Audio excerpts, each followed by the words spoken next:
Hey, what's up guys? Hari ni kita nak buat lauk buka puasa iaitu ayam goreng sambal kantan. Rasa dia sangat sedap, bau kantan tu wangi, sambal kita pedas macam tu. First korang gorengkan ayam yang dah salut dengan garam dan unsur kunyit. Lepas tu bawa keluar lepas dah garing. And then ambil 5 bawang merah. Lepas tu tambahkan lada besar dalam 8 biji. Lepas tu bawang putih 8 ulas dengan 10 tangkai cili padi and also tomato lah.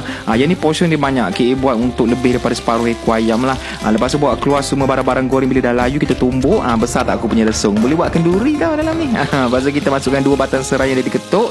Masukkan bahan dah tumbuk tadi. Lepas tu kacang-kacang, masukkan sos tiram lah, lebih kurang 1 sudu lebih macam tu. Lepas tu masukkan garam, gula sikit dengan sebut perasa untuk balancekan rasa lah. Lepas tu kita masukkan ayam goreng kita dah goreng siap-siap tadi. And now untuk aroma dia kita masukkan 2-3 helai daun 5 purut and also bunga kantan. Bunga kantan tu depends, nak lebih letak lebih lagi, tak cukup tambah lagi. Memang harum semerbak kita punya ayam goreng sambal kantan ni. Tapi serius sedap. Dia nak lagi best, korang perahkan sikit 5 kasuri atau 5 nipis. Dia rasa masam, rasa pedas and rasa wangi. Bunga kantan tu makan nasi putih letak kicap. Sangat sedap. Boleh buat sahur dengan buka puasa. Okay, selamat mencuba.